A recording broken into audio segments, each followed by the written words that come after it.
1987 સાલમાં આવેલી એક એવી મૂવી કે જેણે આપણને સૌ કોઈને વિચારવા ઉપર મજબૂર કરી દીધા કે શું આવું પણ થઈ શકે છે। તથા આપણા નાનપણની સૌથી ફેવરેટ મૂવીમાંથી એક એવી મિસ્ટર ઇન્ડિયા મૂવી જેની અંદર દર્શાવવામાં આવ્યું છે કે એક વ્યક્તિ વિજ્ઞાનની મદદથી ગાયબ થઈ શકે છે મિત્રો।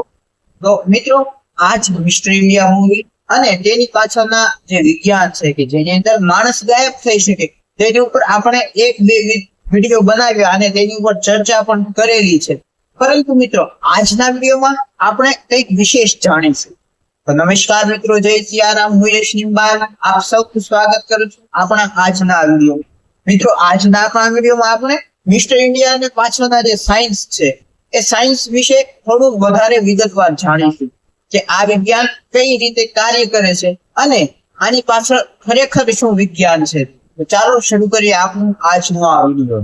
તો ઈસવીસન 1987માં આવેલી મૂવી મિસ્ટર ઇન્ડિયામાં માણસ અદૃશ્ય થયા પાછળનું જે વિજ્ઞાન છે તેના પર કામ કરવા છતાં આ વિજ્ઞાન આજે પણ ત્યાં સુધી પહોંચવામાં સંપૂર્ણતઃ સફળ નથી થયું। પણ આજથી હજારો વર્ષો પહેલાંના આપણા ઋષિમુનિઓ પાસે આ બધાનું જ્ઞાન અને જાણકારી હતી જ।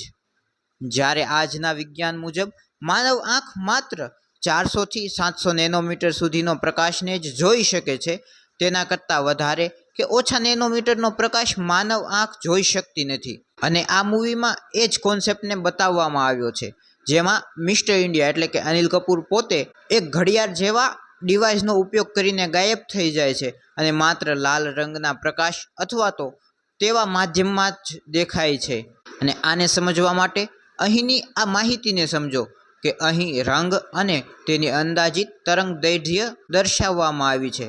તો અહીં વાયોલેટ રંગ જે છે તે 400 નેનોમીટરના પ્રકાશનો ઉપયોગ કરે છે, તેમજ બ્લુ 450, ગ્રીન એટલે કે લીલો રંગ 500 nm, યલો રંગ 570 nm તથા રેડ એટલે કે લાલ રંગ સૌથી વધારે 620 થી 750 નેનોમીટરની તરંગદૈર્ઘ્ય ધરાવે છે। અહીં લાલ રંગનું તરંગદૈર્ઘ્ય સૌથી લાંબુ હોય છે, એટલે જ તે ઘણી વખત બીજા પ્રકાશ કરતાં અલગ રીતે વર્તે છે મિત્રો।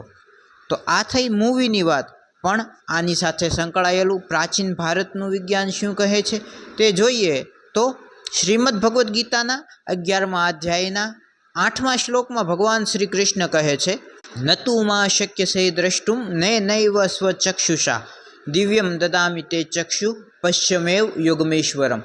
અર્થાત કે હે અર્જુન, તું મને આ સામાન્ય આંખોથી જોઈ શકતો નથી, હું તને દિવ્ય ચક્ષુ આપું છું જેથી તું મારા દિવ્ય સ્વરૂપને જોઈ શકે।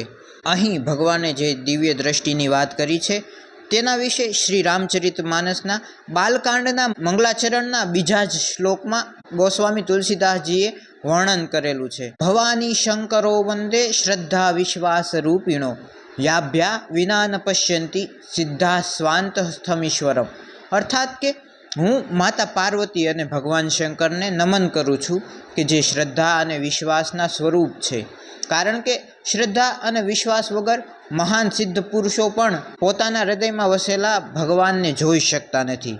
આ માત્ર ભગવાનને જોવાની વાત નથી, અહીં વાત છે કંઈ પણ વસ્તુ જોવા માટે તેને અનુરૂપ માધ્યમ જોઈએ છે કે જે માધ્યમ એ પદાર્થ કે વસ્તુ અથવા તો દ્રશ્યને જોવાની દ્રષ્ટિ આપે।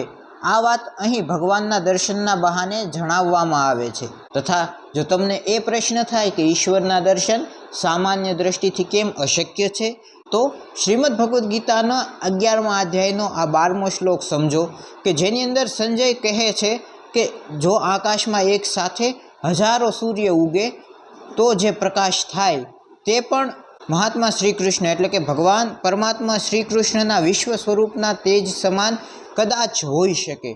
આ શ્લોકમાં વિશ્વ સ્વરૂપના દિવ્ય તેજનું વર્ણન કરવામાં આવ્યું છે અને અર્જુનને પણ ભગવાનનું જે સ્વરૂપ દેખાયું તે સામાન્ય આંખોથી જોઈ શકાય એવું ન હતું। આ માટે જ અગાઉના શ્લોકમાં ભગવાન કહે છે દિવ્યમ દદામિ તે ચક્ષુ, એટલે કે ભગવાન કહે છે કે હું તને દિવ્ય આંખો આપું। તે દિવ્ય દૃષ્ટિ મળ્યા પછી જ અર્જુન પણ ભગવાનના વિશ્વ સ્વરૂપના દર્શન કરી શક્યા હતા કે જેનું તેજ હજારો સૂર્ય કરતાં પણ વધારે હતું। તો આવી રીતે મિત્રો આ મૂવી અને શ્રીમદ ભગવદ્ ગીતામાં ભગવાન શ્રી કૃષ્ણના જે વિશ્વ સ્વરૂપ દર્શનનો આખો 11મો અધ્યાય છે તેની અંદર આ જ વસ્તુને દર્શાવવામાં આવી છે કે કોઈ પણ વસ્તુને જોવા માટે એનું માધ્યમ જોવે છે. તે માધ્યમ વગર કોઈ પણ વસ્તુ જોઈ શકાતી નથી. ખાસ કરીને જો આની અંદર જોઈએ તો આપણને એ જાણવા મળ્યું કે માનવ આંખ જે છે તે માત્ર 400 થી 700 નેનોમીટર સુધીના પ્રકાશને જોઈ શકે છે. તો મિત્રો આ હતું મિસ્ટર ઇન્ડિયા પાછળનું સાયન્સ, કે કઈ રીતે કોઈ વ્યક્તિ ગાયબ થઈ શકે છે અથવા તો કોઈ વસ્તુ પણ ગાયબ થઈ શકે છે.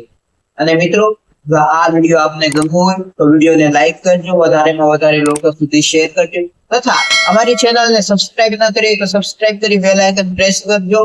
ફરી મળીએ નવા વિડીયોમાં, ત્યાં સુધી જય સિયારામ.